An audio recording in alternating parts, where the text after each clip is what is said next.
이 무기는 현대전을 완전히 바꿔놨죠. 70년이 넘는 지금도 여전히 지배적이에요. 설계는 제2차 세계대전 직후인 1945년에 시작됐어요. 전차 지휘관 미하일 칼라시니코프가 프로젝트를 이끌었죠. 그는 일반 소련 병사를 위한 소총을 원했어요. 그의 천재성은 타협 없는 신뢰성이었죠. 진흙, 모래, 극한의 추위에도 견뎠어요. 1947년 시험에서 즉시 가능성을 보였어요. 1949년 AK는 공식 채택되었죠. 7. 62X39mm 탄약은 강력한 화력을 제공했어요. 생산 비용은 놀라울 정도로 저렴했어요. 이 덕분에 수많은 국가들이 사용할 수 있었죠. 사용법이 쉬워 누구나 작동할 수 있었어요. 이 압도적인 단순함을 마주한다고 상상해보세요. 이는 소총의 한 가족 전체를 탄생시켰어요. 전 세계에 1억 정의 칼라시니코프가 존재하죠. 그중 4분의 3이 상징적인 AK-47이에요. 정규군부터 반군까지 그 영향력은 전 세계적이죠. AK-47 견고하고 단순한 디자인의 증거예요. 그 유산은 오늘날에도 분쟁을 형성하고 있죠. 1941년 북아프리카 사막 고립된 요새에 갇힌 병사들, 그들은 231일간 싸웠죠. 압도적인 적에 맞서 1940년 연합군은 이탈리아군을 격파하며 진격했어요. 토브룩도 함락했지만 연합군 주력은 그리스로 떠났죠. 그때 히틀러는 롬멜 장군을 파견해 상황을 뒤집었어요. 롬멜은 연합군을 이집트 국경까지 몰아붙였지만 토브룩이 문제였죠. 이 항구는 롬멜의 보급선을 엄청나게 단축시킬 핵심 요충지였거든요. 하지만 호주군 구사단을 중심으로 한 연합군이 버티고 있었죠. 1941년 4월 10일 토브룩 공방전이 시작됩니다. 롬멜은 맹공을 퍼부었지만 연합군은 기지를 발휘했어요. 그들은 토브룩의 쥐들이라 불릴 만큼 완강히 저항했죠. 적의 포화 속에서도 진지를 지키고 야간 습격을 감행했어요. 롬멜은 2번이 지원 작전도 막아내며 토브룩을 굳게 묶어뒀죠. 하지만 이 상황은 롬멜에게 치명적이었어요. 보급항이 너무 멀어 병력과 물자 손실이 엄청났거든요. 결국 11월 27일 영국 제8군이 토브룩을 구원합니다. 231일간의 지옥 같던 봉쇄가 드디어 끝난 거죠. 이 전투는 연합군 사기를 올리고 롬멜의 발목을 잡았어요. 그들의 불굴의 정신은 오늘날까지도 기억되고 있죠. 토브룩의 쥐들, 진정한 영웅들입니다. 이건 단순한 콘크리트 덩어리가 아니에요. 전쟁의 판도를 바꾼 무시무시한 지형지물이죠. 바로 용의 이빨, 적 전차를 멈추기 위한 독일군의 기발한 발상입니다. 1930년대 전차의 위력은 새로운 전쟁의 패러다임이었어요. 독일군은 이 괴물들을 어떻게 막을지 밤낮으로 고민했죠. 여기서 천재적인 발상이 나옵니다. 전차를 죽음의 덫으로 유도하는 것. 용의 이빨은 거대한 콘크리트 피라미드로 강화 콘크리트로 만들어졌어요. 가장 큰 건 높이 2m에 달해 전차 진격을 효과적으로 막았죠. 적 입장에서 생각해보세요. 끝없이 펼쳐진 콘크리트 지뢰밭입니다. 이게 진짜 무서운 게 직접 부수는 게 거의 불가능했어요. 결국 전차들은 미리 정해진 킬링존으로 강제 진입해야 했죠. 그곳에는 대전차포가 숨어 아군을 기다리고 있었습니다. 이 용의 이빨은 지크프리트 라인 위 핵심 방어선이었어요.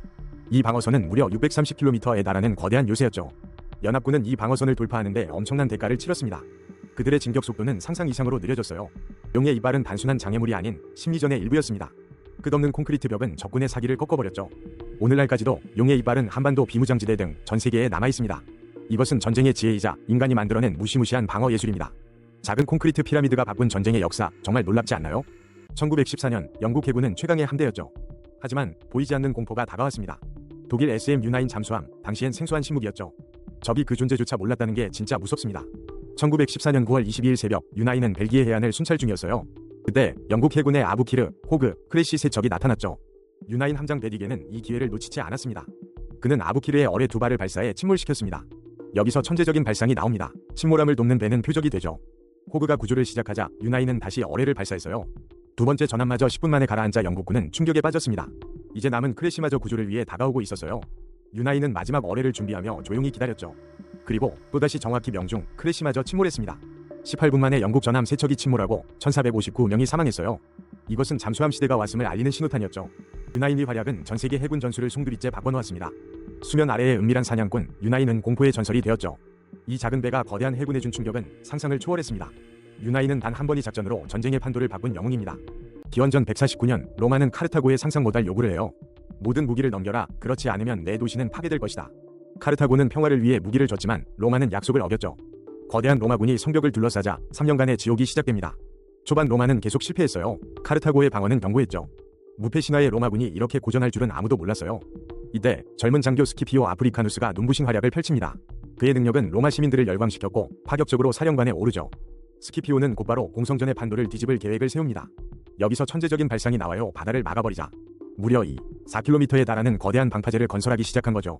카르타고는 보급선이 끊기자 절망적인 상황에 빠집니다. 하지만 카르타고인들은 포기하지 않고 몰래 함대를 재건해요.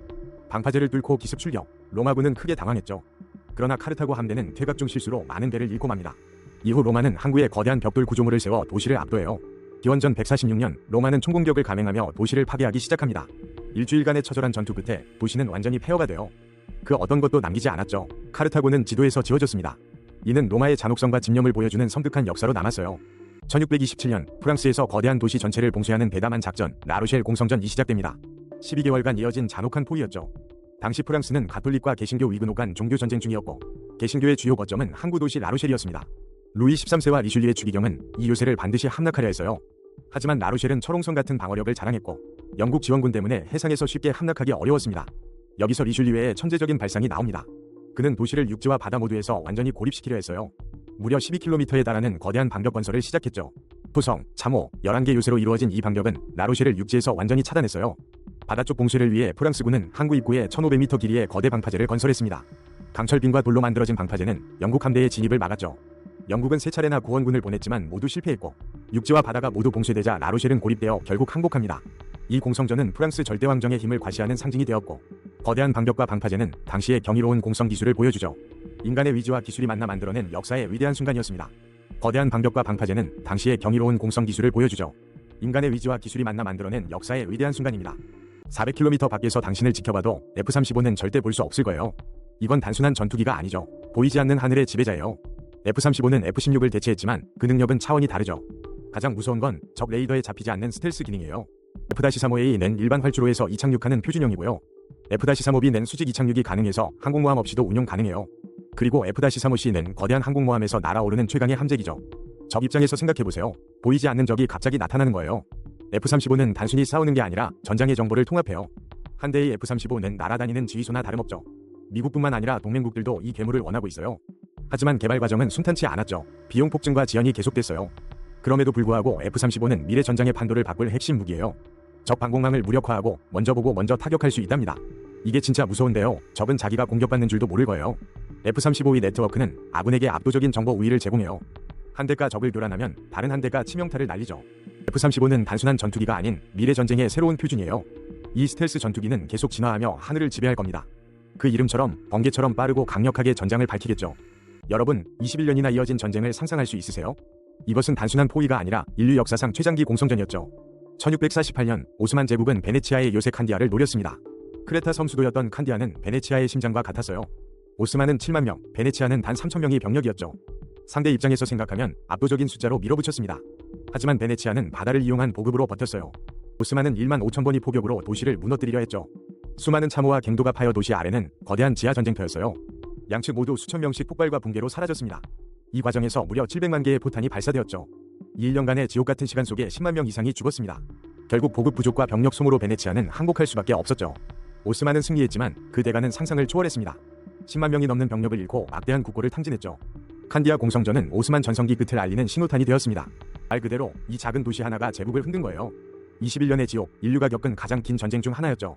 그 희생과 광기가 남긴 교훈은 오늘날에도 여전히 유효합니다. 그 희생과 광기가 남긴 교훈은 오늘날에도 여전히 유효하죠.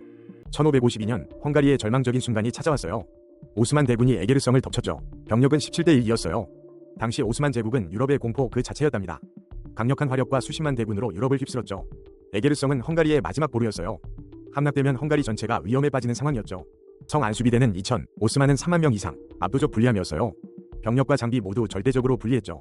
하지만 이스트반 도보 사령관은 절대 포기하지 않았답니다. 그는 성벽을 강화하고 방어선을 구축했어요. 오스만의 포격이 성벽을 무너뜨리려 했지만 놀랍게도 헝가리 여성들도 전투에 참여했어요. 뜨거운 타르와 돌을 던지며 적을 막아냈죠. 오스만군은 계속 성벽을 돌파하려 했지만 번번이 실패했답니다. 수십 일간 이어진 공방전, 오스만군은 지쳐갔어요. 결정적인 순간 헝가리 수비대가 기습 반격에 나섰죠. 예상치 못한 공격에 오스만은 큰 혼란에 빠졌어요. 결국 오스만 대군은 막대한 피해를 입고 퇴각했답니다. 에게르성 방어는 헝가리 역사의 위대한 승리이자 영웅담으로 남았죠. 절대적 열세 속에서도 꺾이지 않는 용기를 보여준 전투였어요. 14세기 명나라 이 책 한 권이 전쟁의 양상을 영원히 바꿨어요. 바로 활용경, 인류 최초의 체계적인 화약 무기 교범이죠. 단순한 무기가 아니라 당시로서는 상상도 못할 파괴력을 담았어요. 활용경은 단순한 화포를 넘어 미사일 개념까지 제시했죠. 적 입장에서 생각해보세요. 하늘에서 불화살이 쏟아집니다. 심지어 다단계 로켓 추진 방식까지 기록되어 있어요. 여기서 천재적인 발상이 나옵니다. 현대 로켓의 조상이죠. 세계는 지뢰, 수뢰, 심지어 독가스탄까지 등장했어요. 적군은 이 무기들의 존재조차 상상하지 못했을 겁니다. 특히 활용 줄수, 물 위를 달리는 로켓은 혁명적이었죠. 수십 킬로미터 밖에서 적 함대를 공격할 수 있었으니까요. 이게 진짜 무서운 게 예측 불가능한 공격을 가능하게 했어요. 명나라 군대는 이 기술로 전장에서 압도적인 우위를 점했죠. 기록에 따르면 수많은 전투의 승패를 갈랐다고 해요. 활용경은 단순한 무기 목록이 아닌 전략서에 가까웠어요. 어떻게 운용하고 어떤 상황에 사용할지 명확히 제시했죠. 서양보다 수백 년 앞선 화약 기술의 정수였던 겁니다. 이 책은 전 세계 군사기술 발전에 지대한 영향을 미쳤어요. 오늘날까지도 활용경의 발상은 경외심을 불러일으키죠. 명나라의 이 유산은 진정한 불이용 그 자체였습니다.